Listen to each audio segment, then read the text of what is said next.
Hello, art students. Are you struggling with figure drawing, with capturing proportions of the human form and making it look realistic? Perhaps you never even tried it because you thought it was just too complicated.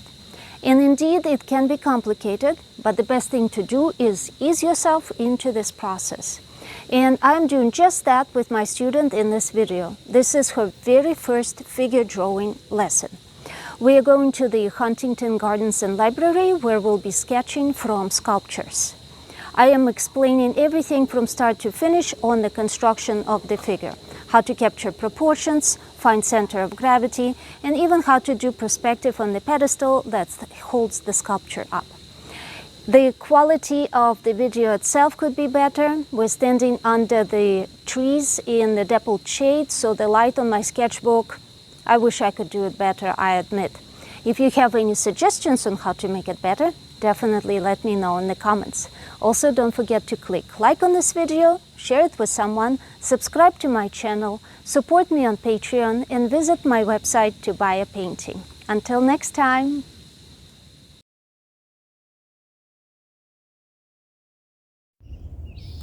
So here we are at the Huntington Library and at their sculpture garden. And we're going to be sketching here. So how do we go about it? What you need to do is first focus on the height to width ratio, right? So let's do this one right in front of us here. Should I do it with you, or should I just watch? No, just watch. So I'm going to do a full page so you have plenty of room to see everything, right? So as you can see, I left a little bit of space here. This is basically where the head's going to be, but I left more space to the edge of the paper here. Yeah. That's a usual little rule that you apply without even thinking. Why? Because you want to feel like there is more room. First of all, you may want to sign it, title of the work, so on, name, date. You would want to do it on the bottom, so there's room. But it also kind of places the whole drawing up a little bit higher in the page, and therefore everybody who looks at it, including you, feels like you're looking slightly up on it, slightly more important. If you place it a little too close to the bottom, it's a different feeling that goes with it, right? Too much stuff on top, too much like empty space or whatever on top feels a little bit odd, unless you're creating an artwork with that specific purpose in mind, right? Yeah, I have to make mine big, that's all. No, you don't have, you can make it any size you want. The main thing is proportions, right? So in this particular sculpture, what we're seeing is there is that pedestal on the bottom. That's part of the sculpture. Then we're seeing the body, we're seeing the waistline, a very distinct line across the waist, right? Except that's where it folds, kind of folds under and goes up to the belt.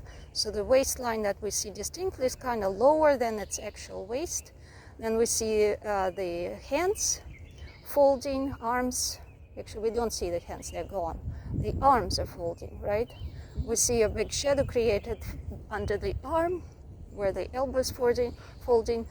The next big line is shoulders, and then the head. So the easiest thing is to say, if we have this height, and the whole sculpture is kind of narrow and very tall, but how wide is it? It's narrow, but it still has width. So we can look at the overall width. Let's say that little child, Cupid, on the side, and the width, like the widest portion, where we have the child and the cloth or parts of the outfit are kind of flaring out. And the width actually pretty much equals the pedestal, all right? So I'm measuring it.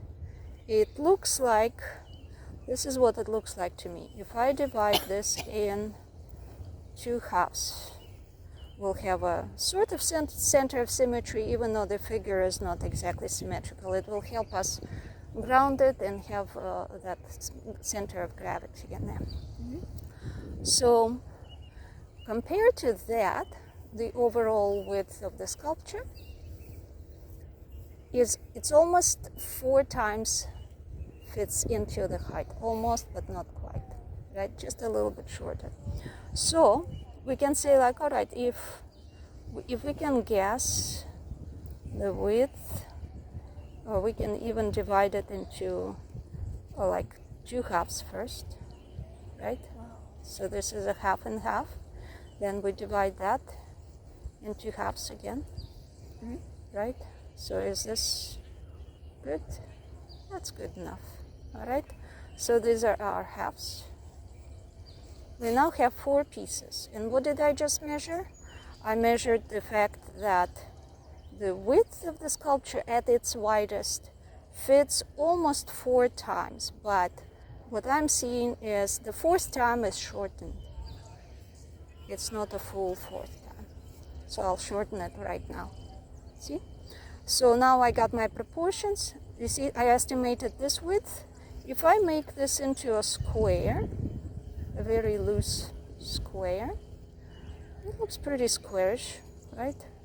This compared to this, probably just a little shaved off. Make it a bit more square. And so the inside of it, yeah, this is more square now. And what I'm seeing is basically that the whole sculpture fits in this very long, narrow rectangle. Okay? So at the widest. I'm also seeing that this whole bottom square now, my abstract square, is filled in by that pedestal. That pedestal, now I get a sense of proportion. This will be the top, and this will be that bottom, doing something like this, and this will be the very base. You see? So the height of the pedestal as well. Right. So when I was measuring, I saw that my pedestal was fitting into this square, in the first square. The other squares are divided between the body. So again, I'll go and measure my width once again, compared to the height of the pedestal. Yeah, it still measures out to be this way. Then I will go and measure out the body. So the second half, right here, is where I'm having these folds on the body. This is where the folds are going to be. See? So actually higher above this. There we go. Double check.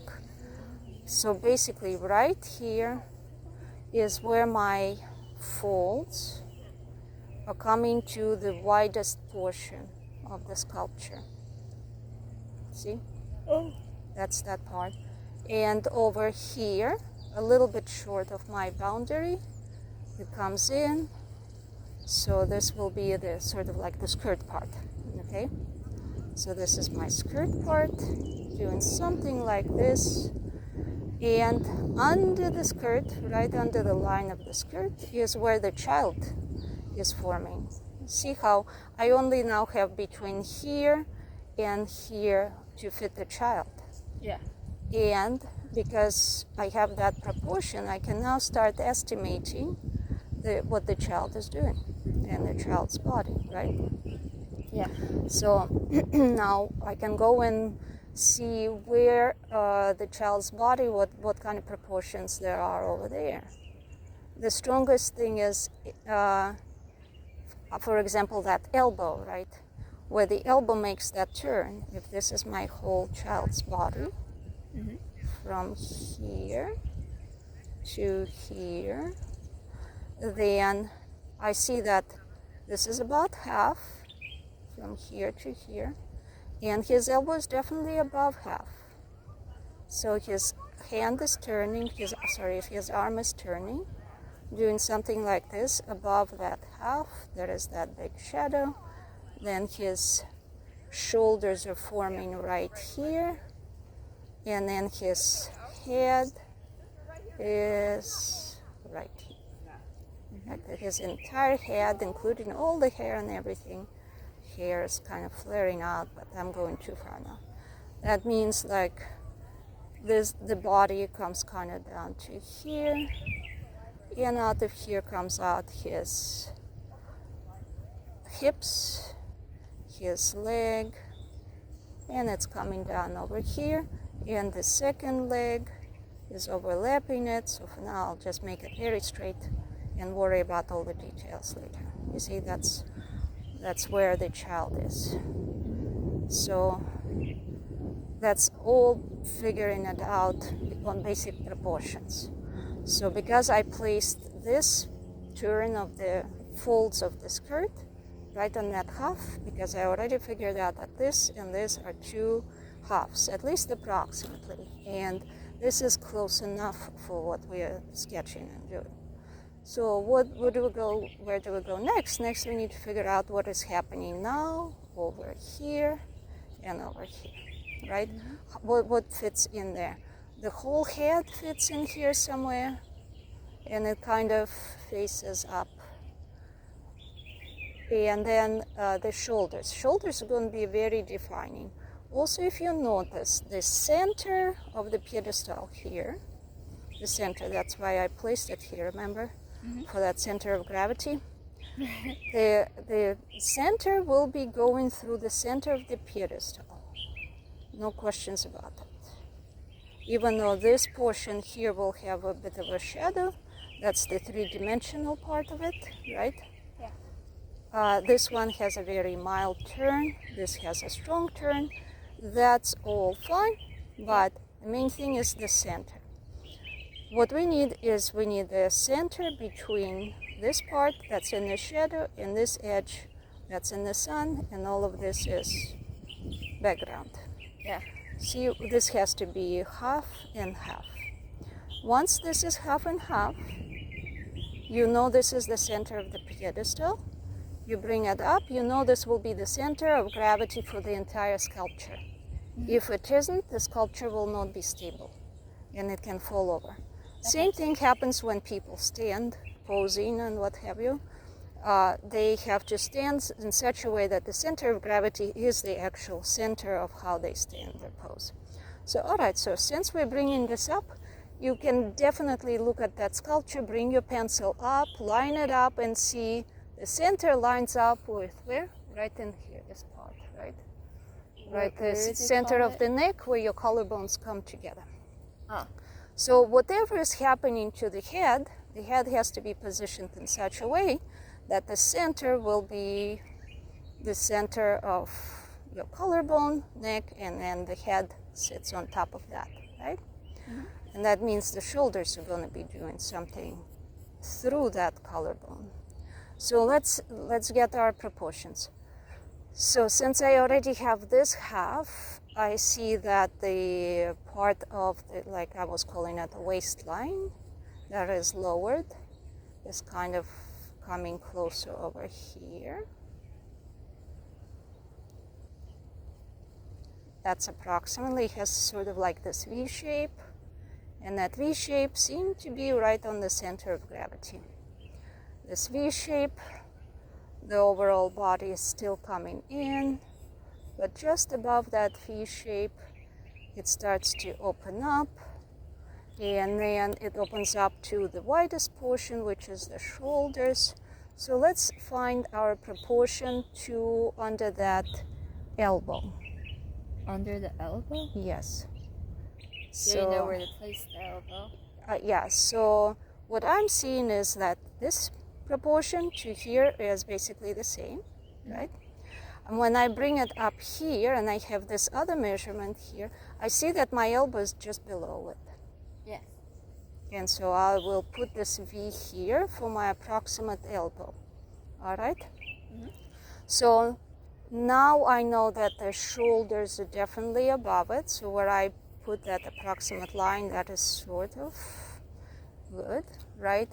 And then there is a little space for the neck, obviously. And then on top of that will be my head.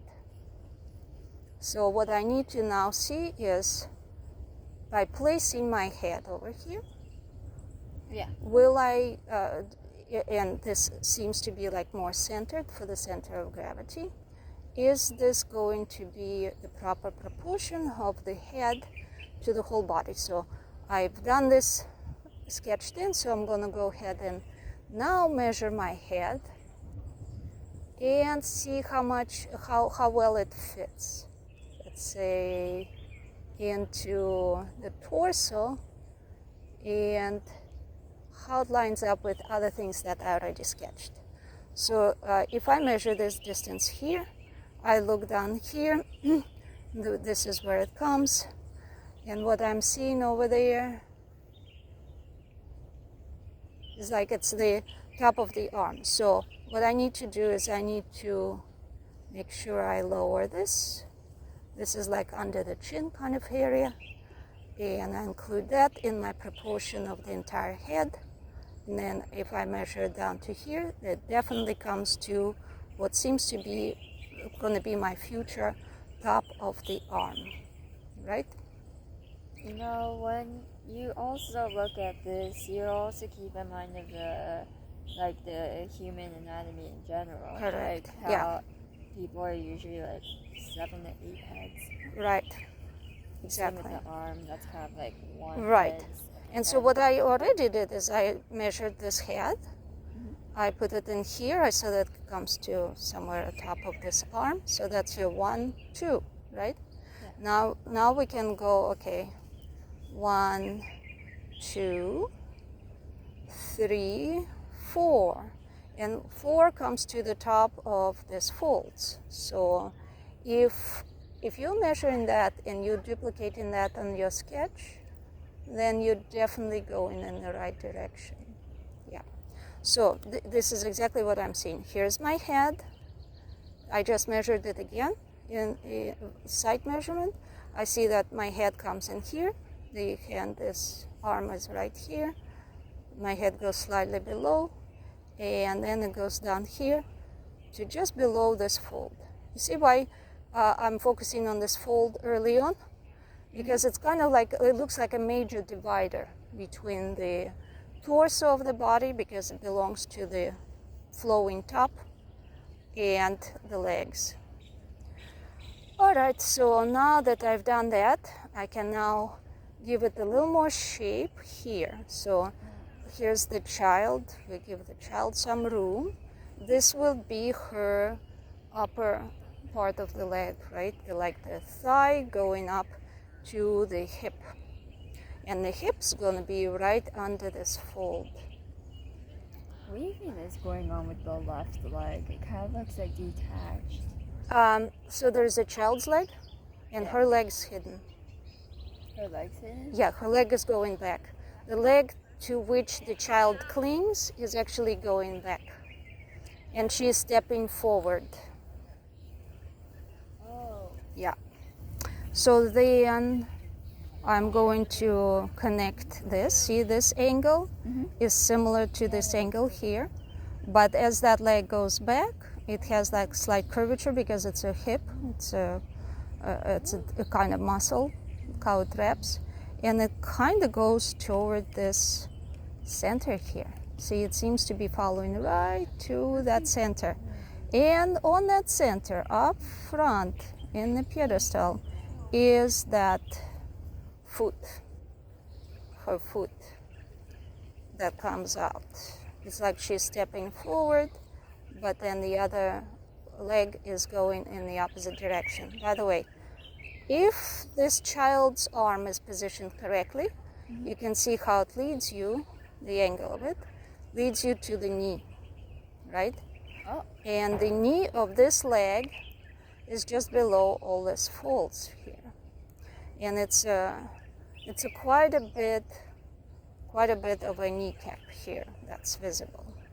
So it's something like this is happening. You see that if you drew the line from the child in this direction, you will see that child's arm in this direction. You will see how it goes kind of like through the middle of the knee. This part is here, and this one is slightly below that.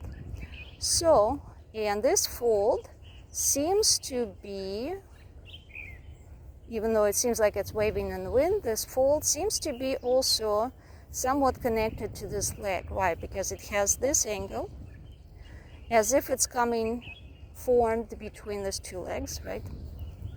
And it kind of wants to wrap around now this leg, which is coming out from under there and heading toward the foot, that kind of thing, you see? So the only thing we need to watch out for is that center of gravity.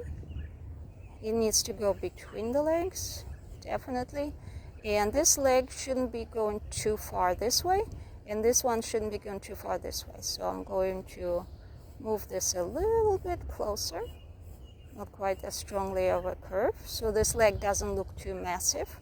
I'm comparing all of these proportions now to each other. I'm going to move this knee slightly over as well, so this leg doesn't look too massive, right? I'm like making her a little skinnier. And up here, so that means that perhaps the child, so while this is the child's head could move slightly in as well, like that. Here's going to be child's face, basically. I'm copying the angles in his, formed between his eyebrow and the eye sockets, right? This is the angle. Now, so, moving all of that, that means there's this other fold in her dress, in her toga, and it comes up here. Then, again, so here's our center of gravity. Here's her shoulders that are, see how first I drew the line that was slightly curved, but you can also draw it straight across first. But then, because the shoulders are not exactly flat straight across, you can now add a slight angle to the shoulders, right? So this shoulder also has some clothing wrapping around, and that's why it also looks a little poofier here, because that's all clothing. So technically her anatomy goes under this, but you can add this little bump for the clothing right now. Over here we don't see much of that. It's all, either she doesn't have anything wrapping or it's very smooth against her body. Now we're gonna bring this down. Here's gonna be her approximate width of her arm. And now we just need to connect this angle. Where did her left hand go? Did it just disappear? I think both of her hands are fallen off. It must have been broken off a while ago. Oh. It's probably old. So her shoulder, we don't want to go like too far, so now let's focus on this. So usually what I do is I compare this distance here, and I just rotate it and compare it to here. So you can actually measure that there with the pencil, because it's such an easy thing to see. What I'm seeing is that you see where the neck and her hair and back of her neck, they kind of form this angle, right? And this is very easy to see because this is still lit up, this is all dark background, and then you just see a little bit of her chin, under the chin, and the face go up. So it feels like all of this can be lined up into the top of the head, and then if you turn it at this point, you see where the head comes to, and that the shoulder is definitely shorter than that. Yeah. Shoulder itself, then you see that clothing that is overlapping and kind of flaring out.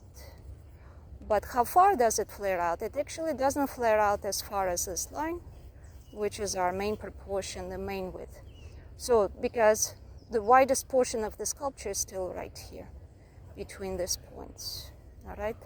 Between the child's body and this point, this is our widest portion of the sculpture. Yeah. Everything else is narrow. So right here will be her neck. Right here will be her collarbones coming together, which also happened right now to be in that shadow. And the shadow from the sun wraps around the collarbones somewhat and then goes down shoulder. And her arm in this part here is in the shadow, sort of like that. That's why we are seeing that. You see, we're seeing this distinctly because it's that very important collarbone connection. All right, so the arm over here has a little bit more of something wrapped. The elbow is turning. You see that there's an elbow. So here's kind of where her waistline is, right? This is the narrowest portion right here, right under the elbow. And therefore, this arm is slightly lifted, but her elbow is still just slightly above the waistline right here, like that. And I am seeing that where her elbow is turning and the arm, the rest of the arm is lost. This is the stub, right? It still is kind of over here. This seems to still extend further. This is the further one.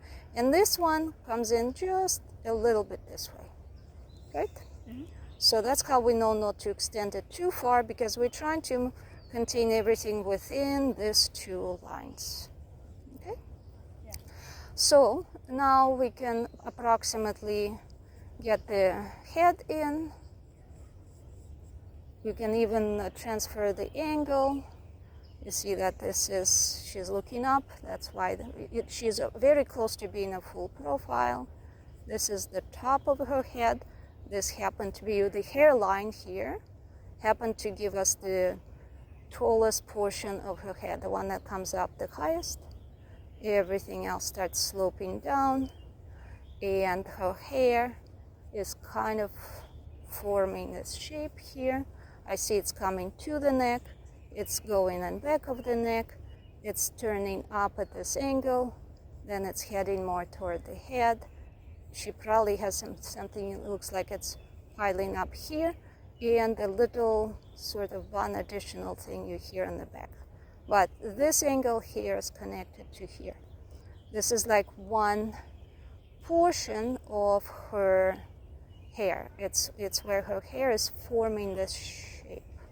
See, right now I'm just focusing on the shape,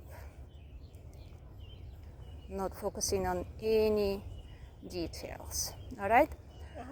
So right in here we do see a little bit of the partition between the two parts of the face. We see a little bit of the one in the back there, but down here we don't. It's pretty much coming down to the chin. You see that? Yeah. So that means that the lips, we're really going to be seeing more like nearly a profile. The nose will extend a little bit. But the eyes, we're hardly seeing the other eye, but the eyebrows are gonna be like right in here somewhere. And you see what is happening because I oriented the center of the face at this angle. I'm orienting those at this angle already. Not only we're looking up at her face, but she's also lifting her head up. So all of those angles are becoming stronger, right? So this is going to be doing something like that. Bottom of This is how to project a bigger sketch, right? It's any sketch, any size sketch. The difference is that you can go sketchier or more detailed. It's up to you. Yeah. Okay. Now, so this is starting to shape up here enough to say this is good enough for this time. This is also flaring out here. By the way, you look at this fold here. You look that there is another fold down the middle, and then it comes up even lower, and then it comes up here, right? And this is our final fold that we see on this side. It does something like that. And basically you look like the two tops of this, they are nearly the same. They could be a little bit this way or nearly level from each other, right? And the corresponding fold on this side, sort of like a third big, very wrapped up thing, is right here, and that one is definitely slightly higher. You just want to make sure that you kind of indicate that, so you have this bam, bam, bam type of feel, okay? Yeah. So since we've done that, let's go ahead and do a little more work on the legs. So this one is hiding, but it's hiding behind a lot of clothing. We're only seeing this portion. All right, but even though it's hiding, we know it has to connect to this hip, right? Yeah. So somewhere under this clothing is her hip. So if we give her this shape, we can see whether it's working out or not. I see that I need to make sure that her heel is on the center of gravity more. So I'm moving the whole thing slightly over, because my original thing was too sketchy anyways. And now I'm moving it over, but I'm keeping this here. So now it will feel that her heel is on the center of gravity because she's already putting some of the weight on that foot, right? Mm-hmm. So I'll worry about the rest of the details of the leg later. What I'm worried right now is this part, because it forms a deep shadow behind here, and how this connects to what seems to be more folds coming down from this robe. So I see that under here, here's where it seems like I have more folds. And right kind of through the middle, I kind of see that it's almost half and half. I'm not even worried about measuring anymore. I have this leg to compare it to, everything else. I see that there's another very big, flamboyant looking fold that comes out to this boundary, basically. And you see, that's what makes it looking that way. If it comes to that boundary and you bring this to this boundary, keep everything else in. So that kind of establishes that silhouette here. This big fold kind of goes over here.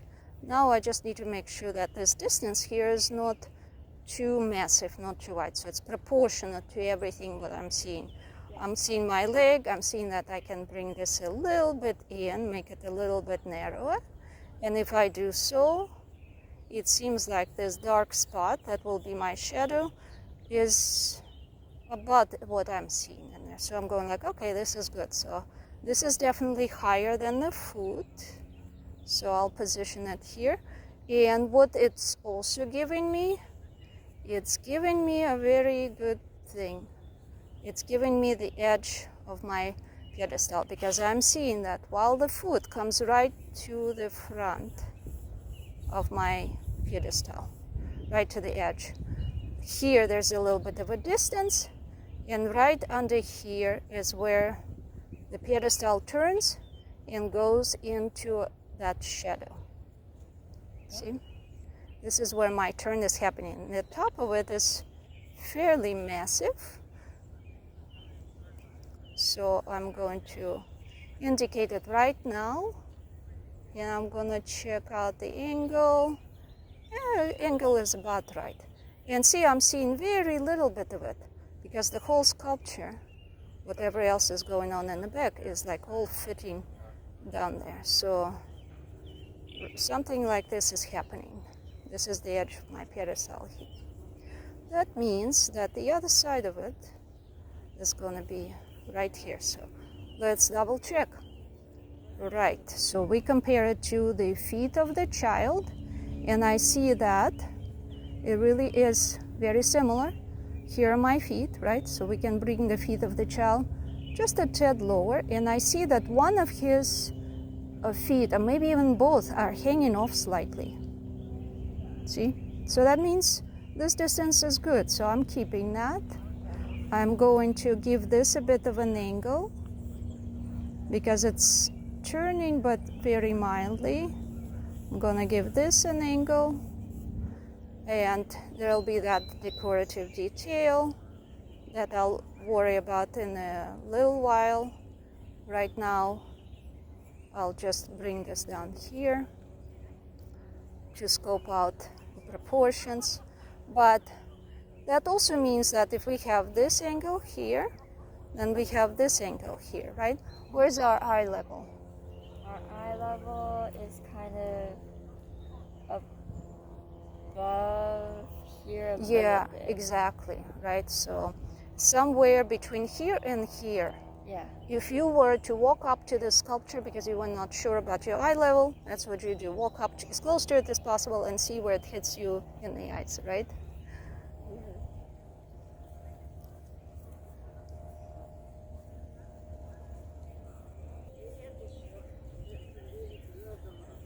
So it's right on this fold somewhere, right? Yeah. Yeah, so you were right. So for you, it's right on this fold. That means that this is approximately your horizon line, right? Yeah. So at this angle, if you're pretty sure you got this angle, this will be your vanishing point.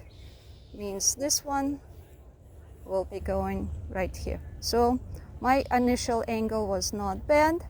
That means that I need to bring my child's foot down to this thing, you see? Since this is it, so now I'm going to use my eraser. And this was all guessing before. I'm just going to adjust this. Yeah.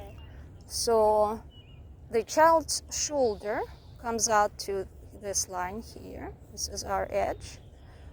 But his foot has to come right here and hang off slightly. All right, so He's going to slip and fall out. right. So the child is just moving slightly closer to the main female figure here. So we are giving him a slightly more dynamic angle by moving his feet a little over, but his torso and head stays the same because this shoulder was already placed in the right place. That's his torso basically. This is his, from the hip bone, his leg comes out, kneecap, and the bottom portion of his leg and feet. So here we go. We've done that.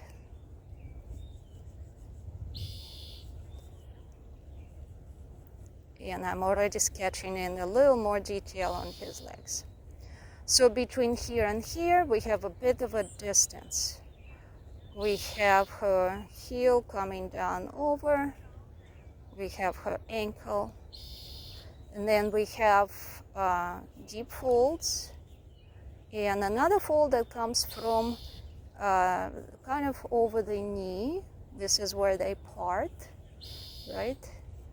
And this main section of folds comes out here, kind of follows the knee somewhat, hides behind all of this area with folds. This is all definitely in the shadow.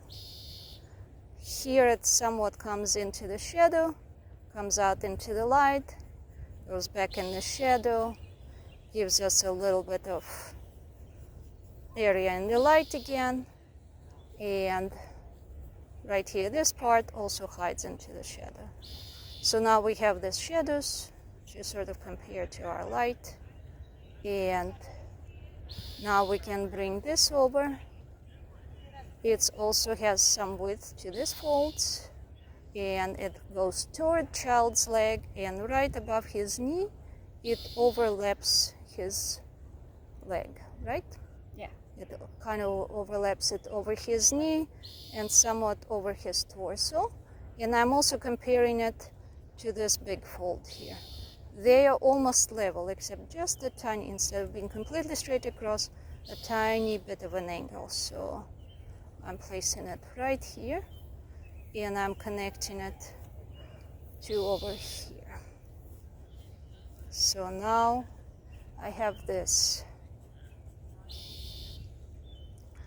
folding kind of connects over here. All right, and this is going into the shadows, child body, more shadow.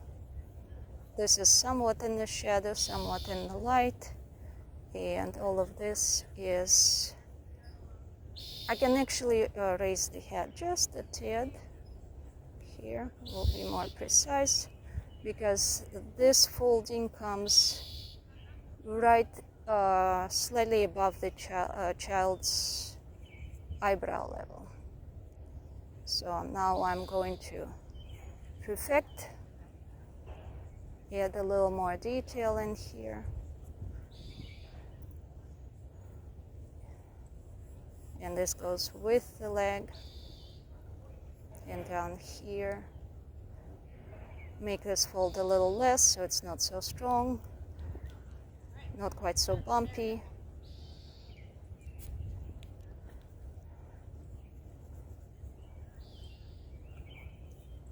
Connect to that. See how her turn of the body also gives you the angle of all these folds here.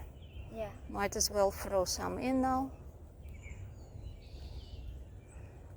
They all come to this change here where they fold under and are also tied up here somewhere. Mm-hmm. And now her elbow, check the position of her elbow. Yeah. Is this a good position? We compare it to what's underneath that. Yeah. Seems like a good position, yeah. If you drop a straight line, line up your pencil with your elbow, you see that it lines up with this fold here, downturn.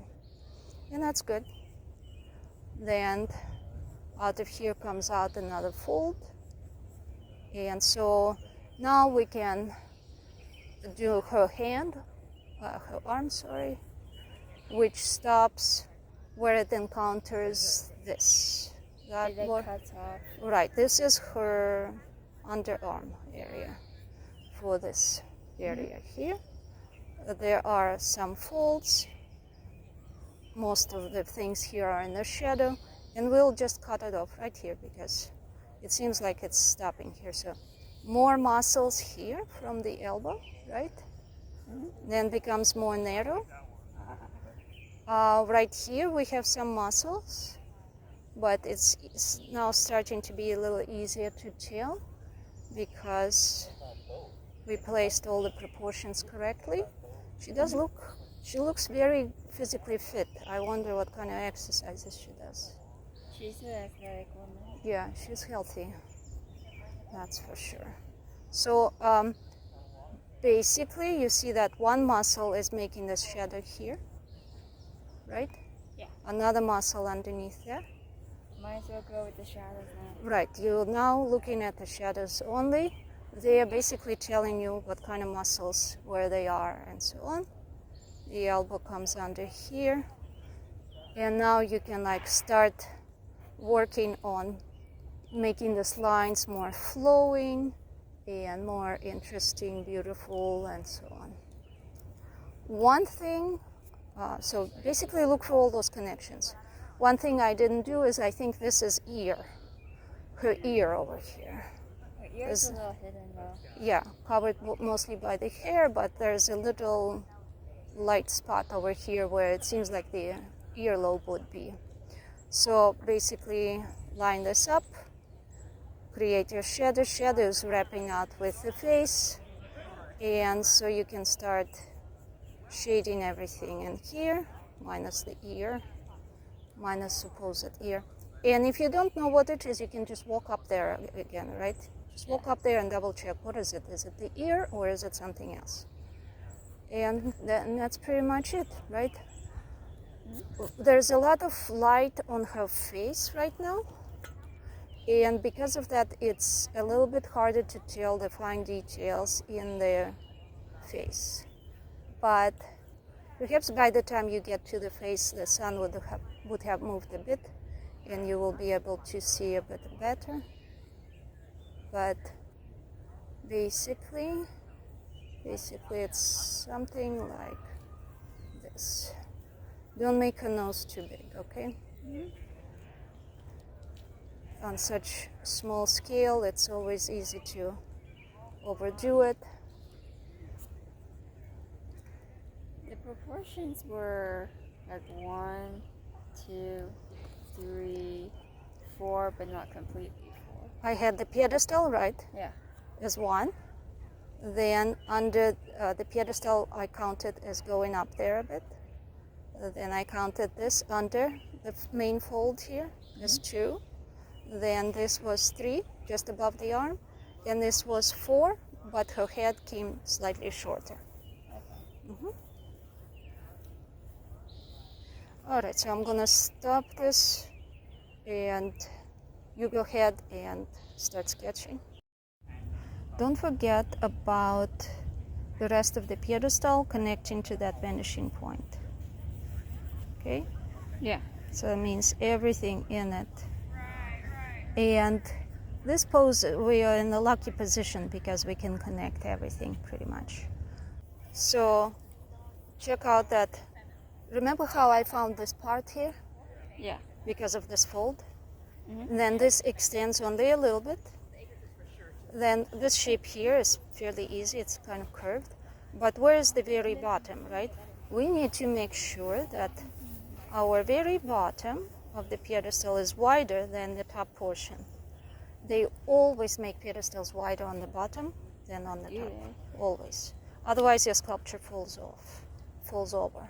Oh. So we need to extend it a bit, but as you can see, it's not as wide as overall sculpture.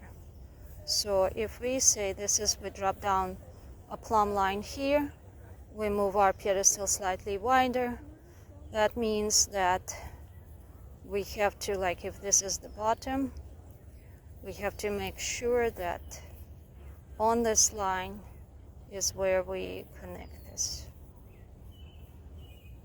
vanishing point, and this is where it connects. We can't go below this line, so that means that, let me make it better, something like this is happening. Slightly wider than this one. And then that means right in here is where we draw our curvature. Goes a little more curved under and slowly flaring out toward the bottom.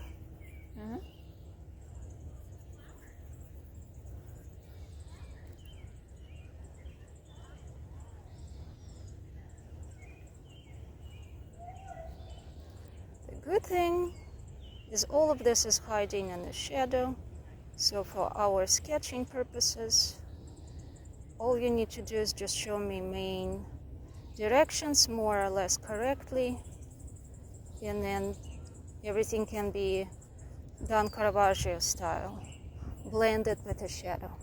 Yeah. See? But this particular curvature here, this placement, is going to tell us whether you constructed it correctly or not. Yeah.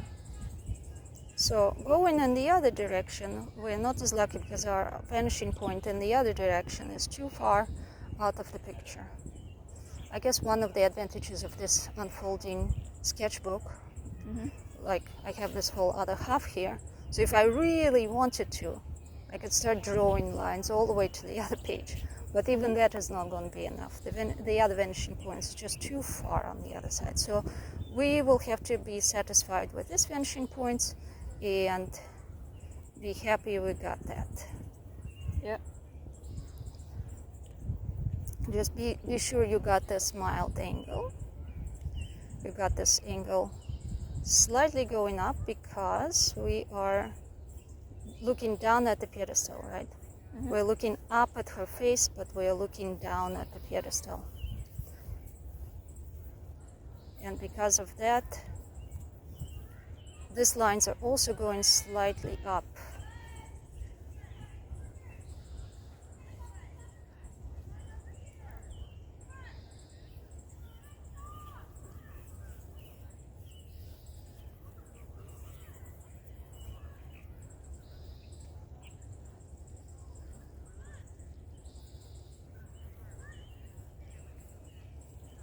Let me have your eraser. Oh, you were erasing. Okay, good. Got to get this just right. Thank you.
All right, so if you miss her proportions from this very beginning stage, right? Height to overall width, if you make it too wide, she will look too heavy. Oh. If you get it too narrow, she'll look too skinny and too thin. The Greeks and the Romans, they almost never portrayed people that were too thin. That associated with poor health. Something is definitely wrong, and if they used something like this, it was definitely in the negative light. When they were portraying something to capture beauty, it was always the healthiest ideals. Yeah. And therefore we need to make sure that her body stature is not unhealthy looking.